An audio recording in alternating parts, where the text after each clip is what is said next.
Welcome to HQ Spotlight here on a Wednesday, and it can mean only one thing with these fellas from the Cover 3 podcast. Picks involving ranked teams, all of them here in Week 9. I'm Tommy Tran with Danny Kanell and Chip Patterson. Both these guys had good weeks. Chip went 13-7, DK 15-6. Woo-hoo. So you guys are both over 500 heading into a week where we don't have 5 ranked matchups like we had last week. That was fantastic to talk about. We do have 3 though, so we have 3, and then we're going to comb through the rest. And first up is Ole Miss and Oklahoma. In terms of the total here, 54.5, 4.5 point spread. Before we get into picks, Danny, again, you had the better week, so I'll have you go first. What interests you most about Rebels and Sooners here? You know, we were talking about this on the Cover 3 podcast, and you're thinking Lane Kiffin versus Brent Venables. Lane Kiffin already made some comments this week alluding to the fact that Oklahoma has done a really good job defending certain plays, and Lane Kiffin even went up to Hugh Freeze after they lost and said, hey, I think they had your plays in the game. So he didn't outright accuse Brent Venables of stealing signals, but he said they did a really good job of studying film. So I think that's a big matchup to watch, but I'm also curious on the other side of the ball. Oklahoma's offense has been struggling to get anything going, and I'm very curious how they do against Ole Miss's defense. So I think it's a really good X's and O's matchup and should be a fun one. Got to follow on that in just a second. But Chip, what about you? How are you entering this top 10 matchup? 2 things. Number one, building on what Danny said, strength on strength, weakness on weakness. I think all of us would take Oklahoma's defense ahead of its offense. I think all of us would take Trinidad Chambliss and Ole Miss's offense ahead of its defense. Oftentimes, in those matchups, it's whoever wins the other side, the weakness on weakness, that could end up being the difference. And that side, in that case, we'd be talking about what can John Mateer do, or can Ole Miss's defense be able to cause some havoc, put John Mateer in the situation where he makes a mistake. And then the other piece of this is a little bit broader, is a little bit big picture. But we've got not a college football playoff play-in game, no, but we might have a play-out game, just this being one of those almost eliminator-style challenges that we've got with those 6 or 7 teams in the Southeastern Conference that are all a mix for the CFP and the SEC title game. So the big picture implications, but then also strength on strength, weakness on weakness, the way that these two teams do not mirror each other, but are more the funhouse mirror, state fair season, a little bit inverse.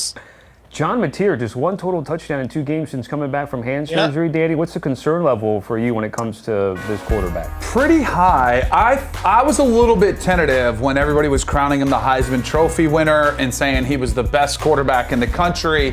Because when you dove into some of the tape when he was healthy, he was still a little bit careless with the football. And that's really fun when you've got a gunslinger who can make plays outside the pocket and he's winging it all over the yard like he did against Michigan. But then you started to see some of those careless balls get intercepted against Texas, and they should have been intercepted more than just the 3 times that they were in the game. So, and then against South Carolina, I thought he played okay. So now you're getting into the meat of their schedule. I'm very curious to see how Mateer responds health-wise. Is that impacting him? But also decision-making. He does have an incredible defense on the other side, so he doesn't have to make all these circus throws and coming out and scrambling and trying to make every play. So I'm looking at him, very curious to see how he plays in this matchup, which is probably the biggest one to date for them. You guys talk about the defense, Chip. It's actually surprised me. They only have 4 takeaways this season, but they've only given up on average 9 points per game. So we consider them one of the elite programs in terms of that side of the ball with the head coach and Brent Venables. But how do you see the defense playing a part in this game against Ole Miss?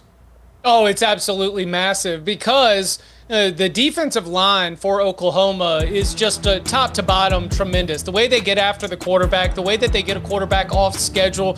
Trinidad Chambliss has done well against pressure when he's been blitzed, but there is still the aspect of being able to disrupt what Lane Kiffin might have schemed up as the perfect play.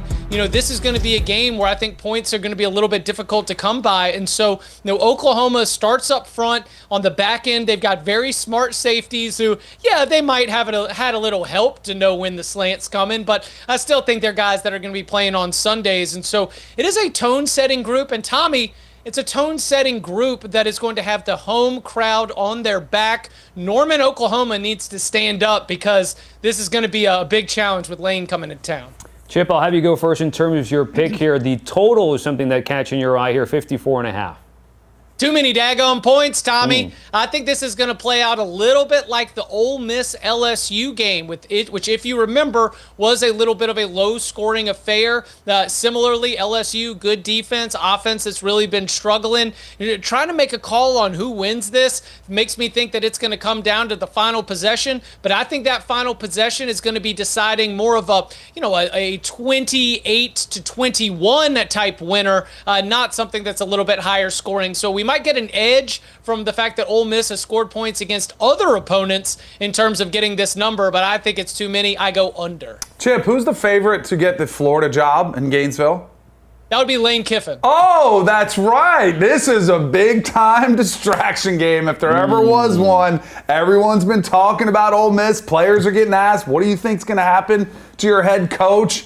This is a prime spot for a letdown. But even more importantly, outside of that, I did not love what I saw late in the game against Georgia on the road, Trinidad Chambliss, and wasn't so much on Trinidad Chambliss, but they gave up on Kewan Lacey to run the football. And maybe that's because they weren't having much success, but they did not run it at all in the latter portion of that game. You had 3 and outs where they were all passes. You are not going to be able to do that in Norman. So I want to see Ole Miss. They were a team that a lot of people looked at and said they were fraudulent with the ranking in front of their name.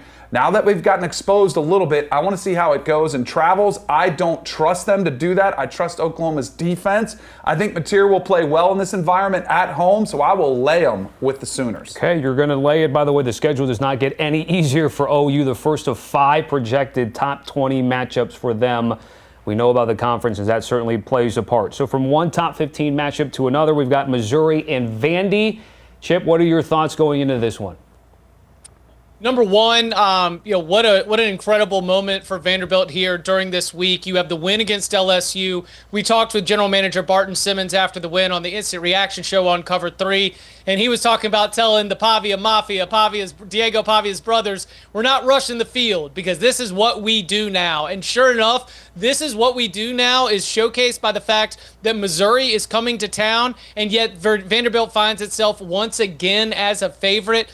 This is a Commodores team that is so much better than they were a year ago, but still I think that this is going to be something for Clark Lee and his group with all the pomp and circumstance and with everything that's going on to be able to keep them laser focused in this game. The number one thing that I'm probably looking at in terms of these two teams, Tommy, I think I know Vanderbilt. Are we starting to see the shine come off of Missouri because they lose the game to Alabama? Then they did not play great in an overtime win against Auburn. This will be the real hold Missouri to the fire, find out who they are game. This is a vibes play for me if there ever was one. By the way, there's been good news for Vanderbilt baseball with Tennessee, their rival, Tony Vitello, Giants off to take the San Francisco Giants gig. It's all great there in Nashville for the Commodores, but I do think this is about them being a good football team. I didn't give them credit for it last week. I was on LSU, lost that one. I'm not going to do it again. And I think Chip hit on something. Missouri is the team that I look at and wonder how they're going to play in this spot. Bo Pribula has also not played great his past couple of games, struggled last week with a couple interceptions. He was a little bit frenetic against Alabama at home. It's going to be a harsh environment, which is a testament to the crowd in Nashville that they've built up an atmosphere that is one of the tougher ones to play in. They're going to try to get Ahmad Hardy going as the best running back in the SEC. If they don't, though, and I think Vanderbilt will do a good job shutting him down. If they don't, I don't trust Bo Pribula to get it done on the road, so I'll lay him with Vandy. Before we get to Chip's pick in terms of Diego Pavia, day trading Danny's been hot and cold on and off the Pavia train. He had the Heisman pose. Yeah, I didn't love that. You didn't love that? Yeah, okay. I know it's who he is, but I think it's actually probably still pretty good value. Okay. If you like him, they have a bunch of good opportunities coming up. Well, Tom Fornelli asked us in the Cover 3, what's the ceiling? And at the time, we were like, I don't know, 9-3. And he's like, why can't they be SEC champs? And the way they've looked against all these teams, including a loss against Alabama, which they played them as tough as anybody, why couldn't it be SEC championship game? So I think it's actually not a bad play if you like Diego. And he's got, you do that Heisman pose, guys like old timers like me will criticize you, but it actually goes a long way because everybody's talking about you doing it. They certainly are. Chip, you're also on Vandy and the points.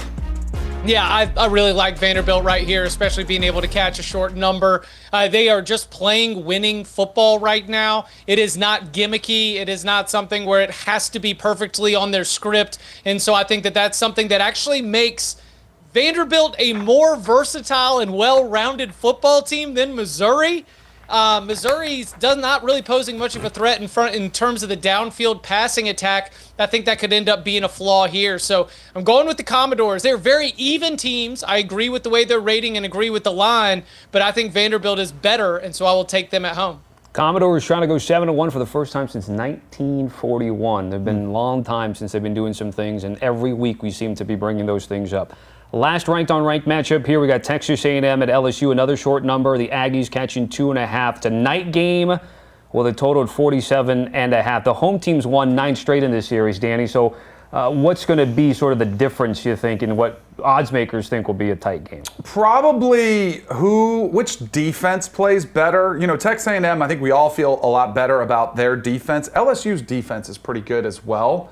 And then it's going to be who can take care of the football better. And I would say right now, I trust Marcel Reed and the Texas A&M offense more than I trust Garrett Nussmeier. Now, Garrett Nussmeier, while they've struggled somewhat, they haven't really killed themselves with turnovers. It's just been they haven't been able to do much, especially running the football. So I do think this will be sort of one of those one-possession games where that crowd does have an impact. But typically the crowd makes an impact in passing yardage situations. Texas A&M's been running the football so much, I don't know if they're in a lot of third and long situations. So a lot of stuff there to keep an eye on. Wasn't one singular point, Tommy. I think it's a really intriguing matchup, though. So they're laying that short number, Chip, on the road at night, as I mentioned. You also don't have a official play on the spread. You have a lean there, and then give us your first half play.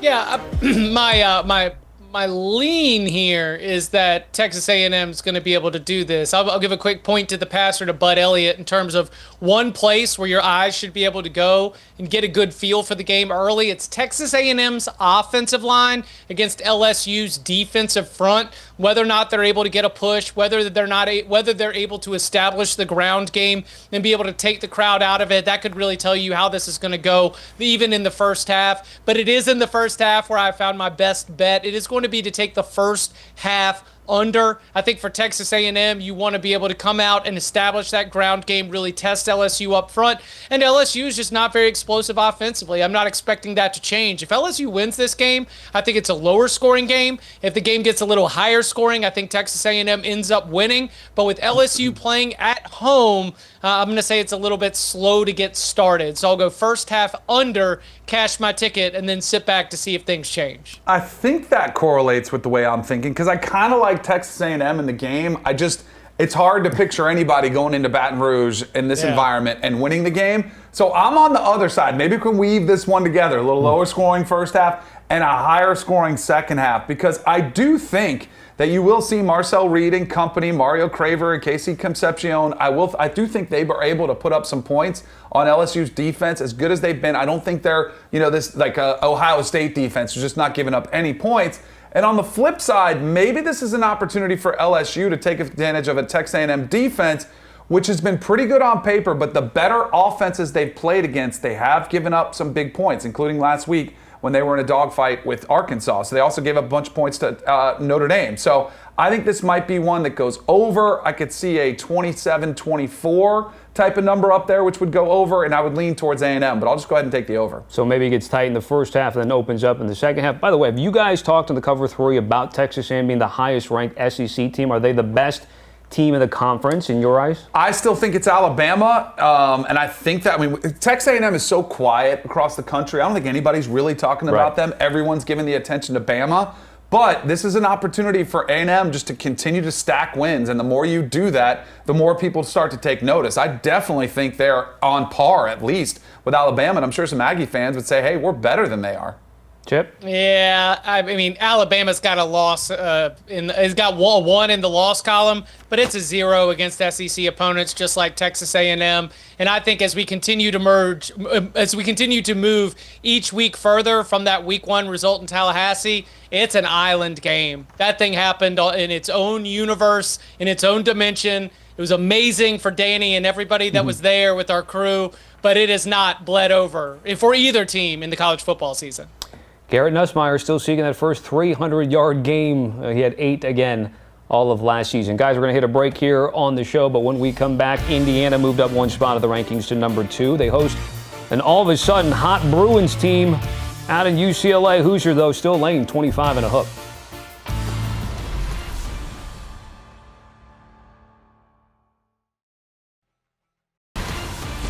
Welcome back to the show. We're going chronological the rest of the way. No Friday night games, so we start with Saturday noon out in Bloomington. UCLA, 25.5-point spread against Indiana with a total at 54.5. Man, Fernando Mendoza, DK, he's continuing to ball out right now. They didn't cover that number against Sparty. I told you that was sort of that peak game where they'd come off of Oregon. Sparty had lost to UCLA. So how do you think this one all plays out here? And I think it was a sluggish start, but then they flipped that switch, and like good teams do, they finished strong. I don't know. I was kind of curious how to attack this game because the number's big and Indiana's been great, but like, what do you do with this story of UCLA, who I love the way Kirk Cincinnati's approach? He's like, we are playing 3-0 UCLA. We are playing 3-0 UCLA, even though I think we all look at this and we realize, oh, that UCLA team still was awful at the beginning of the season. So I'm not going to tackle a side. I'm going to attack the total and say it goes over because I do trust Indiana's offense to put up a bunch of points. But I also think one of the tweaks that they made, and it's our buddy Jerry Neuheisel, Rick's son, who's done a great job. Nico's playing with more confidence. They've done some stuff formationally in the run game. Nico's been making plays off the cuff. I'll say that UCLA does put some points up on the board to push this over. So I'm going to tackle the total and say it's over because I trust Indiana to score a ton of points. And if it does get sideways, shoot, they might come close to this on their own. I'd like to think more, though, that you'll see UCLA score a couple touchdowns in this spot. You brought up an interesting point, which is the recipe for your over, which plays right into what Chip is trying to say with the Bruins team total.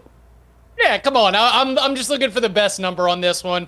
I'm looking at the game the same way Danny is, where what can you even do with UCLA in some of these lopsided games where we've been going, like with the Wisconsin, we've been going with the team total under. No, this is one where I think you flip it the other way, where maybe UCLA comes out and they're frisky early, but maybe also with some of the positivity, that relentless positivity and optimism that we've seen from Jerry Neuheisel, Tim Skipper, and the crew, maybe that has UCLA continuing to fight. And maybe, as Indiana starts to look at its big picture that it has this season, I don't expect them to let up, but they might start putting some backups into the game on defense. So come hell or high water, UCLA, can you get me 14 points? It can be at the beginning. It can be at the middle. It can be at the end. But at UCLA team total over 13.5, I just need 2 touchdowns. Okay, we're rooting for points and specifically for UCLA to get theirs as well. Let's move on to Syracuse. 17.5 on the road is what they're catching against Georgia Tech. The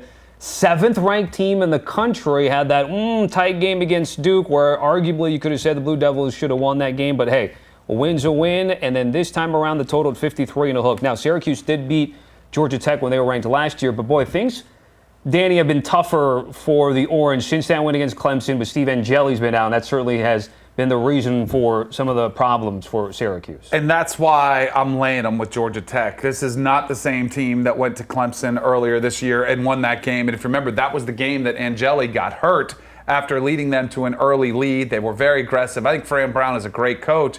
And I also think there's a couple things why you wouldn't see the letdown from Georgia Tech. You mentioned the loss last year, the game earlier this year where they almost lost against Wake Forest, and there was a controversial call, or else they might have lost that game. I know they're coming back after an emotional win on the road versus Duke, but I think this team is pretty dialed in. And similar to Diego Pavia and what he does to Vanderbilt, that's to me what Haynes King does for this team. So I think they have strong leadership. I don't think they're going to buy into some of the projections that have them in the college football playoff and the ACC championship game and get distracted by those. I think they'll handle their business playing at home in Atlanta. Chip? This is a lot of points for Georgia Tech to cover, huh? But I'm not taking Syracuse. No.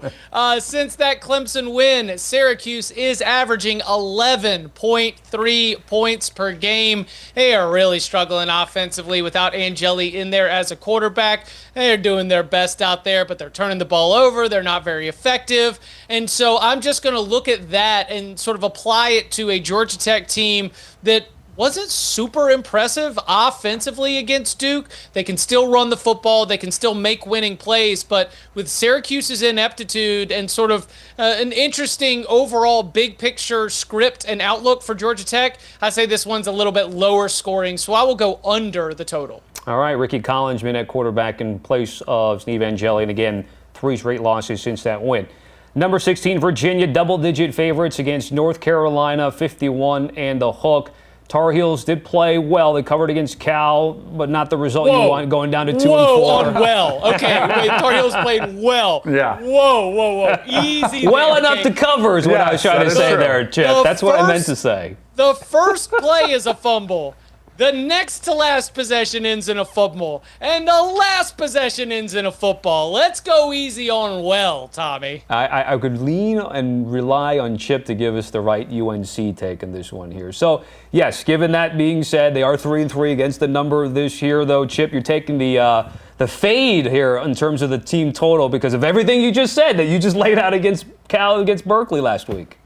Yeah, there were some steps forward. I could argue that Jaron Sagapalitelli had a bad game at quarterback for Cal. His receivers were dropping passes. But sure, if you want to say that defensively they're starting to get things a little bit more rock solid over there in Chapel Hill, I'll buy that. I will not buy that this is an offense that is threatening. And this is a Virginia defense that has, across the last couple of weeks, started to get a lot healthier. So as I'm looking at this game, not sure what Virginia's going to do. Very disappointed in their performance against Washington State. So was Tony Elliott, who probably spent about 40 minutes ripping them in the locker room as he made the media wait. I'm going to go North Carolina team total under 20.5. I just don't think that an offense that ranks outside of the top 100 in most important scoring and offensive categories is all of a sudden going to find some life against an ACC title contender. So not knowing what I'm going to get from UVA, I do know what I'm going to get from North Carolina. It's probably a lower scoring effort. Poor Washington State. Don't they get any credit here? I mean, they were just in Oxford, almost knocked off Ole Miss before they Virginia, and every coach is acting like it's the worst thing in the world to be in a game in the fourth quarter versus Wazoo. All that being said, congrats to North Carolina. You played with a pulse against a team at the Power 4 level that, oh, by the way, they get completely run out of a stadium versus San Diego State and Cal. So at least you have that. You did have a close game. It is not going to happen here. I think Virginia bounces back. JKS is a true freshman quarterback at Cal. Now you're dealing with a seasoned veteran who's been around the block in Chandler Morris. I think Virginia wins and wins comfortably. I think we're back questioning Carolina and Chapel Hill after this game. All right, so that's a take of the 130th of the Deep South's oldest rivalry and also the ACC's most matchup all time. Now we move to South Florida and Memphis. And boy, if Memphis just would have taken care of business against the UAB last week, we could have had 4 ranked on ranked matchups, I think, in this one in terms of South Florida and Memphis. 5.5 point spread, 63 and a hook, another Saturday noon game. You guys are actually on opposite ends of this game. One side is on the Bulls, the other one's on the Tigers. Chip, I'm going to give you first word. Which side is that? Oh, I'm on the Bulls. I mean, I think this is a good football team. And Tommy, I was in attendance. I'm always paying attention to the market. Day Trading Danny bought up the South Florida Bulls as a college football playoff team. And to hear that I might be catching some resistance right now is surprising because I agreed. I bought that stock too. I followed my investors' advice because I think that Alex Golesh just has a well-rounded football team. There's nothing gimmicky about the offense. They've got good balance both in terms of being able to get it done on the ground and through the air. And defensively, I think they've answered the assignment. They have handled any kind of hangover that would come from the North Texas win. I think they're just in a really great position right now, while Memphis saw its starting quarterback in Brendan Lewis leave the game with an injury in that loss to UAB. He is day-to-day officially, according to the school. So we'll see if Memphis has to go to backup quarterback protocols. But even if Lewis is in there and playing through it, I just like South Florida. I think they're the best team in that conference. I talked to Alex Golesh this morning. I like him a lot, but this is college football in 2025. I'm not laying many points on the road in a game between a couple teams, which I do think of themselves as rivals. And I know that Memphis was ugly last week against UAB. Don't you think for a second it was because maybe they had this game circled on their calendar? I do think you see a Grammatica field goal to win it for USF, but if that's the type of game it is, that means I get the cover. So I do think South Florida wins. I just think Memphis, that place is going to be rocking. They're going to be looking at this game as an opportunity to be their Super Bowl, to keep their postseason playoff hopes alive. So I'm going to take Memphis as the home team with those 5.5 points. I was leaning on the Inside the Lines team over at Sportsline to talk about some of the G5 ramifications of this game. They still like Memphis despite that loss to UAB. JMU obviously still in the mix. Danny, where are you at when it comes to the G5 representative? I think the winner of the American Conference will be and should be the representative. And it's no offense to any other conference out there. I do think the American, I know they've always dubbed themselves as the fifth or sixth, however many power conferences we're playing in. They're the extra one. I do think across the board it has been the toughest conference. So really, no matter the wins, much like we talk about strength of schedule, who has the tougher schedules, I do think the schedules in the American are stronger. So I really think it should go to the American Conference champion. Do you agree, Chip? No, I'm not ready to sell on James Madison, and I'm not ready to sell on Boise State. I know that the Broncos started the year with a loss to the South Florida Bulls. If USF wins the American and Boise State wins the Mountain West, easy, no-brainer. That's going to go to the Bulls. But if this does descend into chaos in the American, then maybe we do end up seeing Boise State, who has no losses in conference play and only a road defeat in Tampa in week 1 and then a loss in South Bend and Notre Dame on the resume. Boise State, I'm mentioning them as they are coming out of a key win against UNLV this past weekend. And Dan Mullen, friend of the program that we had in college football pregame earlier in the year. All right, we'll hit a break here on the show, but when we come back, let's talk about Alabama. Or do we talk about Kalen DeBoer laying double digits on the road against an unranked team? Should we be worried about backing the Tide at South Carolina?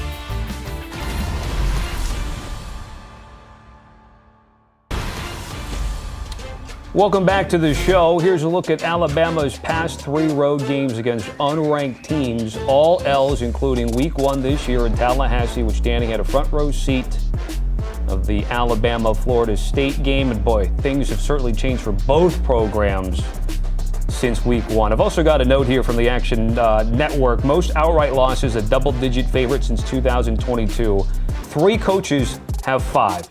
Hugh Freeze, Mario Cristobal, and you guessed it, Kalen DeBoer. So there's a couple things going on here before I get you guys' just thought on a pick. And it's the Kalen DeBoer thing, which is like the 2 trends is he's fantastic against ranked teams. It's these types of situations where you give a little bit of pause when it comes to Kalen DeBoer, like we saw week 1. Dan, you saw them in person. Can you put your finger up in terms of how stark the contrast is with some of those trends regarding Kalen DeBoer?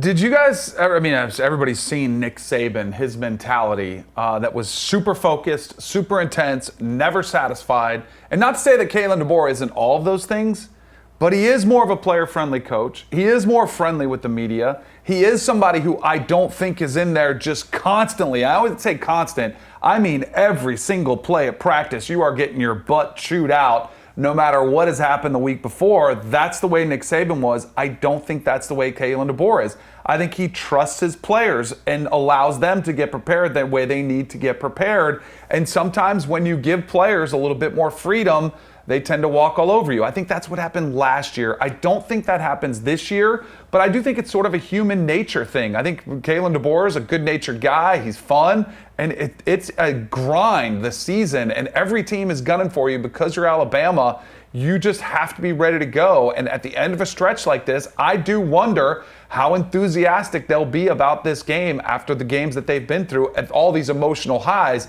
It does feel to me like they're due for maybe an emotional low. What do you think, Chip? I am coming around on a working theory, so what better place than right here with you? It's just the 3 of us, right? I mean, nobody, wait, everyone's watching, whatever, audience is here, let's go. I think Kalen DeBoer is how Alabama ends up better. I think that some of the players who have been described as tone setters and good locker room guys, some of them are Washington transfers like Jeremy Bernard. Some of them are younger players that Kalen DeBoer and his staff recruited. I think that we are watching year 2 of the locker room transition, where some of the late Saban era players who did stick around, remember a lot of players hit the portal. You know, all of their guys in their recruiting class, they're gone. So there was a little bit of a lost transition in terms of this roster, but the way that I've seen so many young players really step up and continue to just flash, that shows me the player evaluation is great. The fact that portal additions, including players from Washington that he brought over, are playing such an important role. And then there's the one piece of this that is absolutely the fly into ointment to my theory. It's Ty Simpson.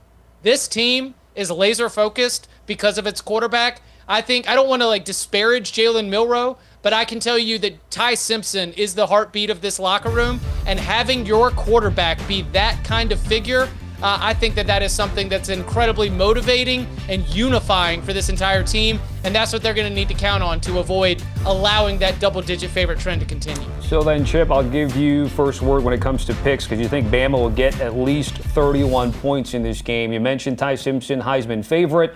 How do they achieve that 31 points or better this weekend? I mean, what?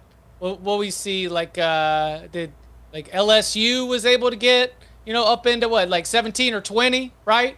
We see all these other teams, they go play South Carolina. How in the world is Alabama not going to be able to go do it? What about South Carolina? I know that South Carolina is out here with Dylan Stewart. I know South Carolina might have another player or two that's going to be going to play in the NFL, but I think Ty Simpson's phenomenal. And so I will take Alabama team total over. If there is some kind of miracle celebrating Cocktober and South Carolina rises up and throws a haymaker, I think it comes from their very talented, if imperfect, quarterback in Lenora Sellers. I think the Crimson Tide are going to be able to find ways to score on South Carolina. I will take Alabama team total over. This line just seems fishy to me. It feels like Alabama is so much better. They're one of the best teams in the SEC. Why isn't it over 2 touchdowns? Why isn't it maybe 17.5 points? And I'm going to listen to what the odds makers are telling me, because I think what it tells you, and this is the end of a stretch. They have their bye week next. So it's just can we just get through this? And I think that's going to be the mentality. And a lot of coaches in an off week, they'll dangle out extra days off. Sometimes it works, sometimes it doesn't. But I think they just want to get through this game before they get to the LSU matchup next after the bye week. I think maybe you see an emotional letdown. They've had so many great games. South Carolina played really good against them last year. But and I know no one's giving him a shot because Shane Beamer's been getting asked what more changes can he make. And he's already fired coaches and changed responsibilities. But I look at this, and this to me doesn't really make a lot of sense, except that it's the letdown game for Alabama at the end of this long gauntlet that they've been through. You bring up a good point. Tommy, one last thing here. Go ahead. Yes. If you want to get into areas where it works for South Carolina, I've been starting to look at home road splits. We're starting to get to about that point of the year. The sample size is getting bigger. At Florida State, at Georgia, this Alabama defense gave up a ton on the ground. Running the football seems to be the one spot against this Alabama defense where if you're looking at the way that they played away from Tuscaloosa, there's a little bit of a difference. It's been on the run defensive side. Danny made a good point, though, but I just took South Carolina last week against Oklahoma. It didn't turn out well at all. Didn't stay anywhere close to 4. They were getting 11.5, though, this time around. Okay, number 11, BYU at Iowa State with a total of 48.5. So you do have the Cougars catching a small number here, Danny. You backed them a holy war last week? Yep. We're going back to the well. No one liked it either. Everyone's like, oh, they got a true freshman quarterback. How are they going to do it against this Utah team? And once again, no one thinks BYU is a good football team. They're not giving them credit, even though they have gone completely unscathed. I think it's one of those circumstances where Bear Bachmeier, maybe it's just the naivete that he doesn't even know what he's doing out there, how impressive it is, the run that they've been on. They're physical, their defense has been awesome, and Iowa State's been a good football team, but I don't think they're towards the upper echelon of the Big 12, and I do think that BYU is. I think BYU gets a big road win here. All they've been doing is figuring out different ways to win games. I think they add another one to their belt. Yeah, I'm going to take Iowa State here, but it's not because of discrediting BYU. Danny, like you, I was on BYU, even went into a lock fight representing the Cougars on the Cover 3 Locks pod, coming out a winner there. But I do think that this is just a spot. And when you had the Holy War at home, at night, and you pour it out in a hard-fought 24-21 win, that kind of win that shows just how gritty you are. Now you've got to reload everything. You got to come down, and you've got to wander into Jack Trice Stadium in Ames, Iowa, against an Iowa State team that's backed up against a corner, already got 2 conference losses. They had an off week last week to get ready here. I just think that no Big 12 team, and especially after what we saw from Texas Tech, no Big 12 team is necessarily so good that you're going to emerge them over that level of a because college football type result. And to have to back up the Holy War with a trip to Ames against a rested Iowa State team led by a great coach in Matt Campbell. I don't think BYU is definitely better. I don't think Iowa State's definitely better. I think these teams are a little bit closer than their records indicate. And I think playing at home, given the spot, the Cyclones are the play. Okay, so opposite ends there. Just to button up what Danny said about Bear Bachmeier, if he can go to 8-0, it'd be the first true freshman in FBS to do it since Trevor Lawrence in 2018 when Lawrence went 11-0 and won the Natty with Clemson. Moving on to number 23, Illinois at Washington with a total of 54 and a hook. Huskies laying the 4.5. This was another one in terms of Washington, a game which I misread against Michigan. And also DeMond Williams to have the worst time to have a bad game. 3 out of 3 or 3 out of 4 drives with those interceptions. So does he bounce back or does the Illini come away through here as the ranked team? Danny, where do you want to go? I don't care. You want the points? I want points. I do think DeMond Williams bounces back. He'll play better at home. I think they'll be able to get the run game going, and I think that they're pretty explosive when DeMond Williams has his game on point. I think he puts that one in the rear view. And Illinois also, I think you trust this offense to put up points against this Washington defense, which has been struggling somewhat, especially against some of the bigger physical teams like they faced in Michigan and Ohio State. So I think it's a higher scoring affair. I would lean towards Illinois. I think Illinois is a really good football team that's more mature than Washington, but I just kind of look at this and I don't really trust it. So I'm going to go over the total. Did Danny just have a Carson Beck moment? I don't care. I thought we just watched a quarter. Yeah, I just thought we let us watch the quarterback's brain break. Okay, I'm going to take Illinois plus the 4.5. I think that the Fighting Illini are a live dog to be able to head into Seattle and win. Now, we love the individuals on this team, but as the schedule has gotten more difficult, some of those games have not brought out the best. I don't think Washington's done a good job running the football in their toughest games of the season. DeMond Williams, obviously, with some decision-making issues.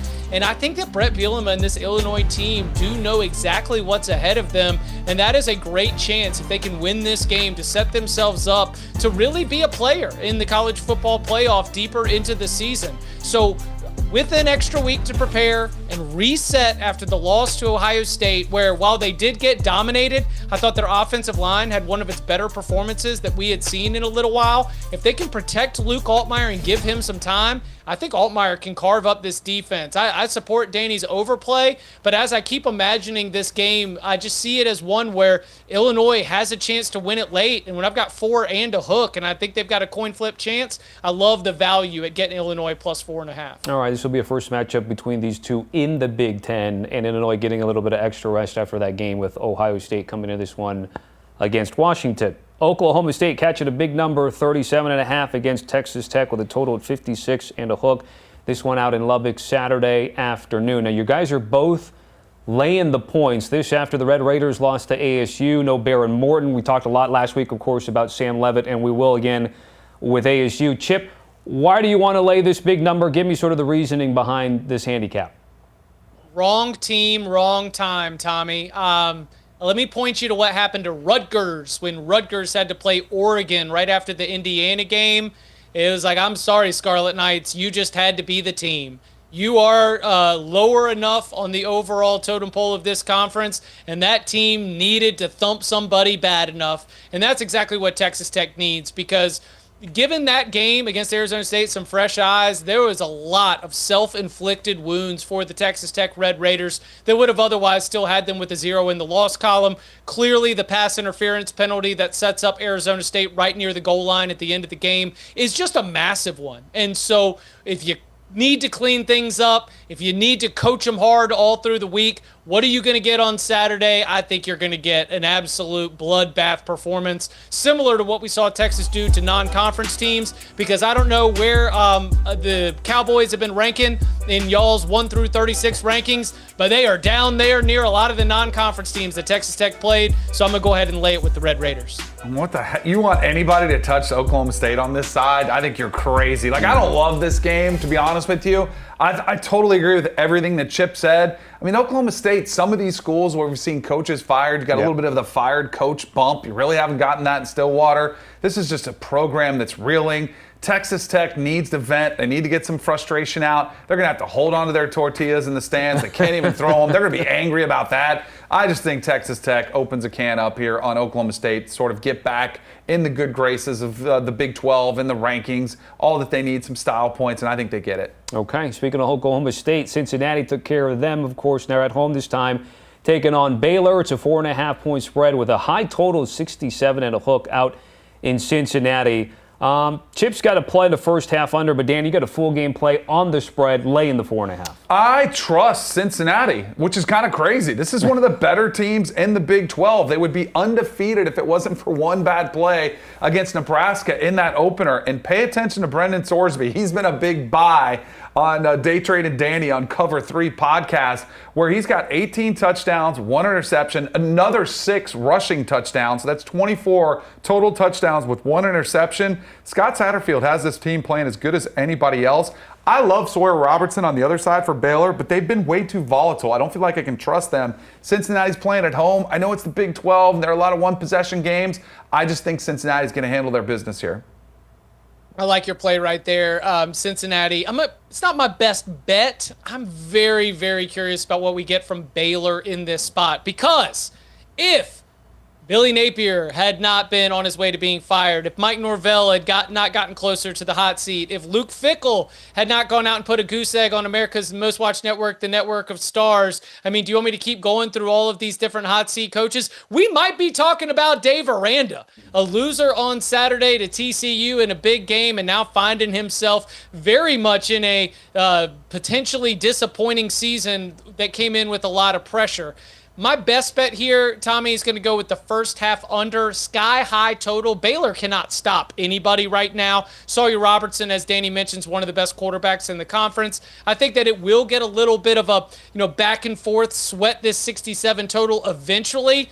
But, man, this feels like a spot where both of these teams need to settle down and settle into the game, because if we get fireworks early, well, then it's not going to bode well for Baylor late, because I actually trust Cincinnati more in that spot. So even though Sawyer Robertson is one of the best productive quarterbacks in the Big 12, I think that this is one where it would not behoove Baylor to get the fireworks going early. So with game script in mind, my handicap is to go first half under this big number. So can I follow up with the Dave Aranda thing there, Chip? Because, I know they play in the Big 12, and we see the total, it's going to be high. But Dave Aranda, defensive-minded head coach, his Bears have given up at least 27 points in 6 of 7 games this season. So what has been most disappointing about Baylor's shortcomings so far this year?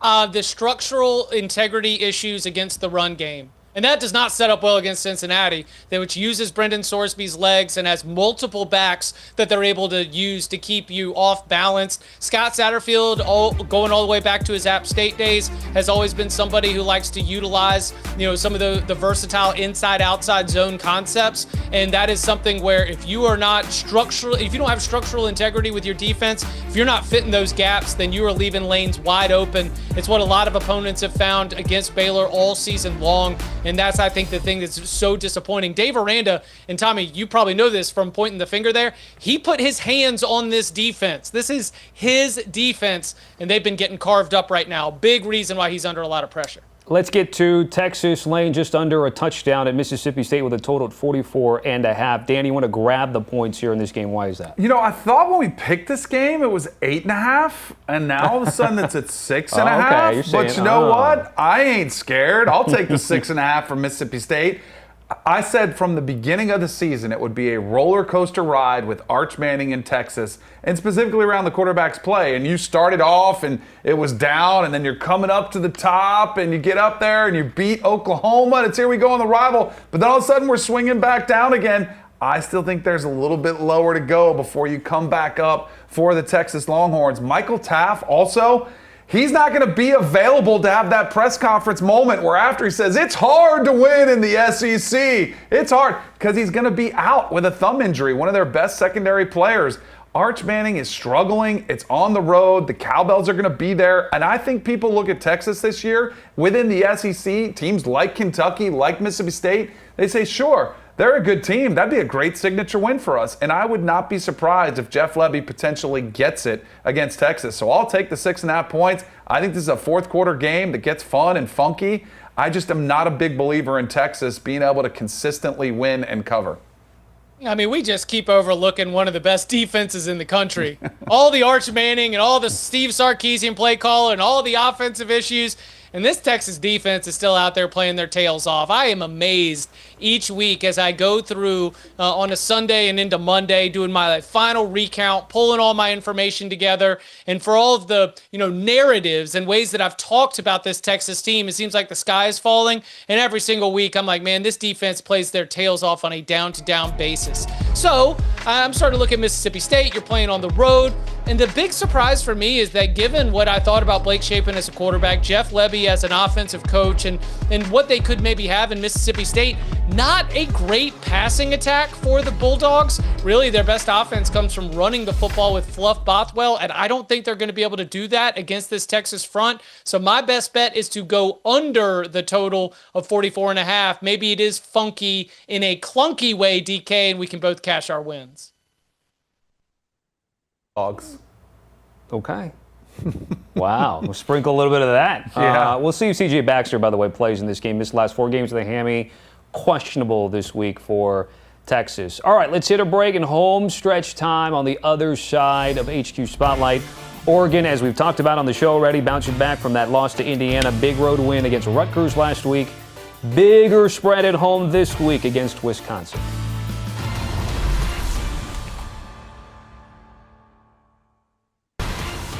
Last handful of games to talk to. These can kind of be quick hitters here. Wisconsin catching 33.5 against Oregon. Danny, you saw the Badgers there. The question is, will they score a point in this game? I don't think so. And if they do, maybe they get a field goal. But that's where I'm tackling under Wisconsin's team total of a whopping 5.5 points. They've been shut out back-to-back weeks. I don't know how they score. They lost another quarterback to a ankle injury that was really nasty in the game against Ohio State. The offense looks inept. Oregon, I think, is still looking. I still think they're surly and they're upset about what happened to Indiana. We saw them unleash on Rutgers. I look at Wisconsin. I think their offense is broken. It's very fractured. You wonder, maybe on the road they can get something going. But until I see an offense that can even cross the 50, I'm not even worried about this as a sweat. Yeah, Tommy asked for quick hitters, but get comfy, boys. I got a whole Rolodex of thoughts on Oregon and Wisconsin, okay? No.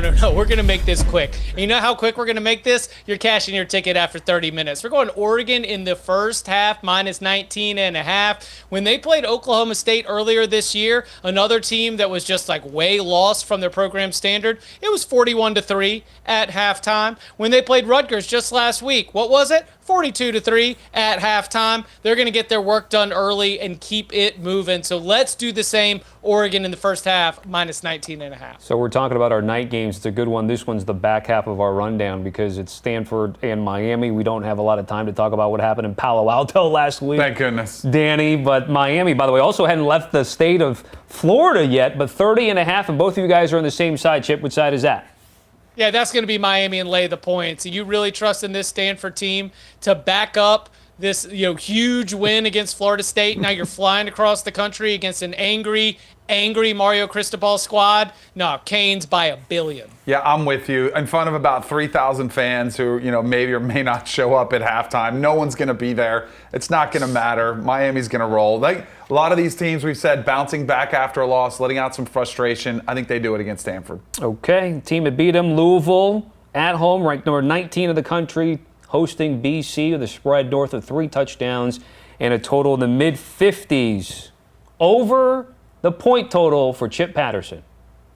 Yeah, all right, so Boston College just made a change at quarterback. They went to Grayson James, who was the player who took Tommy Castellanos' job last year. They had been currently rolling with Dylan Lonergan at the quarterback position. I was looking to see if there would be much of a change. They did end up losing to UConn, but it was a little bit of a higher scoring game than expected in that loss to the Huskies. If Louisville's going to have any kind of hangover after the win against Miami, I don't think it's going to come from this offense, which is getting help healthier. I think Louisville puts up a lot of points, but I also think BC, as it continues its quarterback transition, might be able to find the end zone enough times to take us over the total. Yeah, I'm actually going with Boston College in the points here. I do think this possibly could be the emotional letdown for Louisville after getting that big upset win. They're a really good football team. I don't think there's a jeopardy of losing this game, but I think Grayson James, last year he came in, operated the offense pretty well. I think he's going to do a better job of keeping this one close, so I'll take the 25.5 points. You guys were both on Miami a couple games ago, both on Michigan State catching the points, 14 and a hook, Chip Patterson. Oh, hold your nose and take it, pick. If I seen one on this slate, I mean, they just keep losing and losing and losing. And isn't that just the spot with a rivalry game on deck when we have one of those, like I said earlier in the hour, because college football type results? Michigan, I do not think looked awesome. Even the final score showed a dominant win against Washington. Things just weren't really clicking offensively. Defensively, they did a great job of limiting the Huskies, but DeMond Williams' turnover issues made life very, very easy. And I just think that given the rivalry nature, 14 and a hook is just enough for me to bite on the home dog. In East Lansing as well, Yeah. a home underdog getting over 2 touchdowns in your backyard. I'm going to take Sparty as well. As long as Aiden Childs takes care of the football, I think they'll be fine. Like you said, DeMond Williams, really that game was a little bit deceiving as far as the final score. Totally agree. I think Sparty puts up a fight. Yeah, Childs was questionable, and then we had the news that he was going to play, of course, and they did again cover the number against Indiana after that loss to UCLA. Couple games more to go. Number 17, Tennessee laying just under double digits, 9.5 against Kentucky. Coming off that loss against Alabama are the Vols. Interestingly enough, both of you guys don't think Tennessee will win the game by 10 or more. Danny, is that more of a fade, or are you back in with the Wildcats are doing? Everybody tells me how hard it is to win in Lexington, and it's either the toughest place to play in the history of sports, or maybe everybody's just about even with them. Not that much, but maybe there's more similarities to a lot of these teams that are just good and not great that are playing against Kentucky. So I think it's a tough spot. I think Tennessee is good. I don't think they're great. I'm going to get all these points. I'm going to take them with the Wildcats. Josh Heupel's offense is a rhythm offense. Everything kind of needs to be on time and in rhythm. And excuse me if I think that in your second straight road game, in a hangover spot after one of your biggest rivalry games of the season, if not the biggest, that maybe not everything is going to be clicking just right. Now, Tennessee's strong enough defensively that they should be able to get in and out without an upset loss. But at the same time, I think that this point total is far too high given the teams, the location, and the spot in the schedule. I will go under the 53.5. Last game, you guys are on opposite sides, so potential tiebreaker situation week to week in terms of the rankings between you two. Houston and Arizona State, 7.5 point spread and a total at 46 and a hook. I got a couple of trends here that actually back both of you guys. So Houston 7-2 against the number in last 9 road games against ranked opponents. ASU 9-0 straight up and against the number when Sam Levitt plays at home, when they're at home. So Danny, are you taking ASU laying the points, or are you grabbing the points with the Cougs this week? You know, do you guys play Clash Royale? It's a little game on their phone that you play. I try not to. Do you know? I don't. I try to keep my daughters off it all the time. It's the most addicting game out there. Well, that's the secret sauce. Kenny Dillingham said that's what he loves about his players. They're not on TikTok. They're playing Clash Royale because they're competitive, and that's what they do. I think they bounce. I think they don't bounce back. I think they keep this thing rolling. I think Sam Levitt, as long as he's healthy, I trust them more than I do Houston. And Willie Fritz has a much better, more competitive team at Houston. I just think they get outclassed by Arizona State. Playing at home, still in that mix for the Big 12 championship potentially. I know it's a little bit of a long shot. I think they keep this thing rolling. So the only loss on Houston's profile right now is to Texas Tech. And even in that game, they were frisky there for a half. I think that this is a high floor, maybe lower ceiling, but high floor Houston team led by Willie Fritz. And when you've given me 7 and a hook, Arizona State coming off a field storming win against Texas Tech, I just don't know if they're that good to be able to avoid a little bit of a letdown. So I'll take Houston plus the points. Okay. No Sam Levitt tweets on that ankle, a sleeve, whatever, doing practice over at Tempe. Yeah, we don't have to do that this week. Guys, great stuff. Danny Kanell, Chip Patterson, Cover 3 podcast with Bud Elliott and Tom Fornelli. Check out their lock spot on Thursdays, instant reaction Saturdays. Scan the QR code and make sure you check them out.